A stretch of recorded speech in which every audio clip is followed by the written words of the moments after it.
हाँ तो जय हिंद, आप सभी का बहुत बहुत स्वागत है दिशा ऑनलाइन क्लासेस पर। हम इस वीडियो में देखने वाले हैं कक्षा 10 के मैट्रिक बिहार बोर्ड के स्टूडेंट गोधली बुक। अगर आप हिंदी पढ़ते हैं गोधली बुक तो उसको चैप्टर नंबर 10 में है मछली कहानी।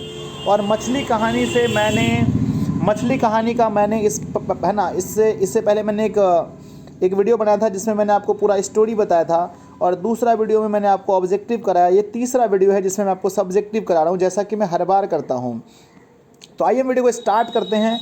इससे पहले अगर आपने वीडियो को लाइक नहीं किया तो जल्दी से वीडियो को लाइक कर दीजिए, और चैनल पर पहली बार चैनल को सब्सक्राइब कर लीजिए मेरे प्यारे भी, और इस वीडियो को पूरा देखो मेरे बच्चे, ठीक है ना। चलिए, अगर आपने नहीं देखा है हमारी कहानी का स्टोरी वाला और नहीं देखा ऑब्जेक्टिव वाला, तो भी आप इसको देखेंगे तो आपको बहुत कुछ समझ में आएगा। लेखक परिचय। इस पाठ के लेखक विनोद कुमार शुक्ल का जन्म 1 जनवरी 1937 ईस्वी में, है ना, रजनानंद गांव छत्तीसगढ़ में हुआ था। प्रमुख रचनाएं आपके नौकर की कमीज, खिलेगा तो देखेंगे, दीवार में एक खिड़की रहती है थी, पेड़ पर कमरा और महाविद्यालय इत्यादि हैं। आगे हम चलते हैं। यह कहानी महाविद्यालय संग्रह से लिया गया है।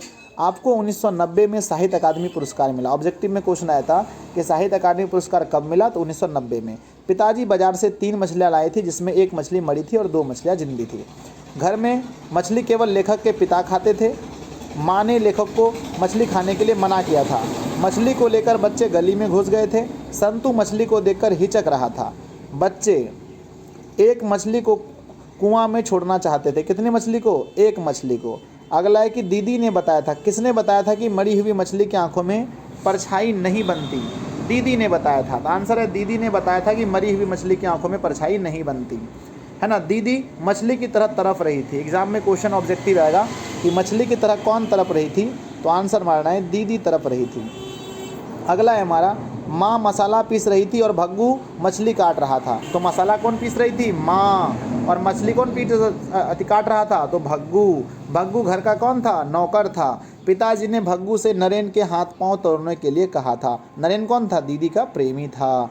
अब आइए देखते हैं सब्जेक्टिव क्वेश्चन को। ये तो मैंने स्टार बताया।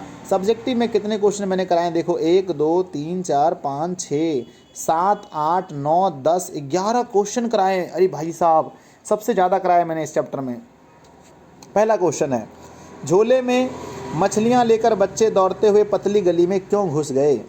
झोले में मछलियाँ लेकर बच्चे दौड़ते हुए पतली गली में क्यों घुस गए? तो हमारा आंसर क्या है कि बच्चे मछलियों के झोले को लेकर पतली गली में घुस गए क्योंकि चौड़ी गली में काफ़ी भीड़ थी और बरसात भी हो रही थी। दूसरा चीज़ है, मछलियों को लेकर बच्चों की क्या अभिलाषा थी? तो आंसर है बच्चे मछलियों के साथ खेलना चाहते थे, जिसके लिए वह किसी एक मछली को कुएं में छोड़ना चाहते थे ताकि जब मन करे वहाँ से मछली निकाल कर खेल सके, और मछली को पालकर बड़ा भी करना चाहता था बच्चे। अगला आता है हमारा, मछलियाँ लिए घर आने के बाद बच्चों ने क्या किया? मछलियाँ लिए घर आने के बाद बच्चों ने क्या किया? तो उत्तर है, मछलियों के घर आने के बाद बच्चों ने मछलियों को आधे बाल्टी पानी में डालकर उनके साथ खेलने लगे। यही किया था, यही आपको आंसर लिखना है। इतना ही आंसर लिखना है, जितना मैंने बताया आपको बस इतना ही आंसर लिखना है।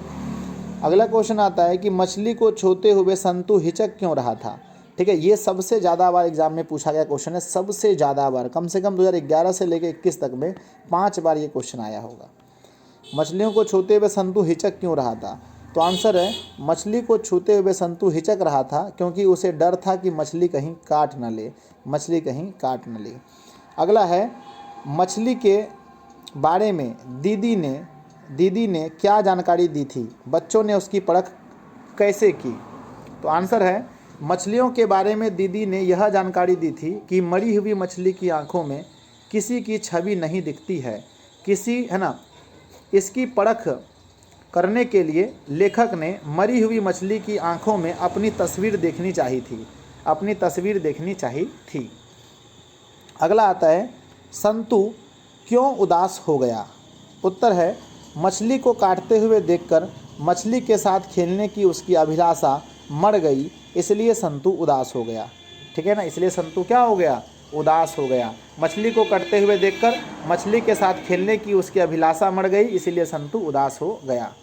अगला है, घर में मछली कौन खाता था? वह कैसे बनाई जाती थी? आंसर है घर में मछली केवल लेखक के पिताजी खाते थे। मछली को बनाने के लिए एक मोटे से लकड़ी का पाटा था। अगला क्वेश्चन है दीदी कहाँ और क्या कर रही थी। तो आंसर है दीदी घर में रो रही थी। घर में थी और रो रही थी। लिखा है कि दीदी कहाँ थी और क्या कर रही थी, तो दीदी घर में थी और रो रही थी। बस इतना ही जवाब है इसका। छोटा छोटा क्वेश्चन है इसका, 2 नंबर मिलेगा आपके एग्जाम में। अगला क्वेश्चन है ना, हमसे कमेंट करके बच्चे बोलते सर इतना छोटे पर है ना, इतना छोटा लिखने पर 2 नंबर मिलेगा। अरे मेरे भाई, अगर सिर्फ ABCD मारने पर 1 नंबर मिल सकता है तो इतना छोटा लिखने पर 2 नंबर क्यों नहीं मिलेगा। अरे अरे कहता हुआ भग्गू किसके पीछे भागा और क्यों। तो अरे अरे कहता हुआ भग्गू संतू के पीछे मछली लेने के लिए भागा। मछली लेने के लिए भागा था। पता है आप लोगों को। अगला क्वेश्चन है हमारा मछली और दीदी में क्या समानता दिखलाई पड़ती है, स्पष्ट करें। आंसर है लेखक के अनुसार मछली और दीदी में यह समानता दिखाई पड़ी कि मछली जल में तड़प रही थी, मछली जल से बाहर तड़प रही थी और दीदी घर के अंदर तड़प रही थी। यही दोनों में समानता था। नेक्स्ट है हमारा क्वेश्चन पिताजी किससे नाराज थे। तो आंसर है पिताजी नरेन से नाराज थे और भग्गू को कहा था कि यदि नरेन आए तो उसका हाथ पैर तोड़ देना। ठीक है, तो ये हमारा सब्जेक्टिव क्वेश्चन था जी। अगर आप देखो, ये सब्जेक्टिव क्वेश्चन तभी आपको ज़्यादा समझ में आएगा जब आप इसका स्टोरी पूरा सुनेंगे। तो स्टोरी का लिंक नीचे दिया गया, आप इसका स्टोरी सुने। दूसरा इसका ऑब्जेक्टिव करेंगे, ऑब्जेक्टिव का लिंक है। तीसरा हमने सब्जेक्टिव। हर चीज़ का हम है ना, हर पार्ट का हम 3 वीडियो बना रहे हैं। पहला स्टोरी, दूसरा ऑब्जेक्टिव, तीसरा सब्जेक्टिव। क्या आपने हर पार्ट को देखा है? नहीं देखा तो लिंक नीचे प्लेलिस्ट का है, उसको भी जाके पूरा हिंदी देख लीजिए। आपके एग्जाम में आपको हिंदी का टारगेट 90+ लेके चलना है हमेशा। हर बच्चे का 90 से ज़्यादा नंबर आना चाहिए हिंदी में, क्योंकि हिंदी आप लोग बहुत अच्छे से पढ़ रहे हो। ठीक है ना। धन्यवाद, मिलते हैं अगली वीडियो में। वीडियो को सब लोग लाइक कर दीजिएगा, चैनल पर पहले तो सब्सक्राइब कर लीजिएगा, अपने दोस्तों में शेयर जरूर कीजिएगा। धन्यवाद आप सभी को।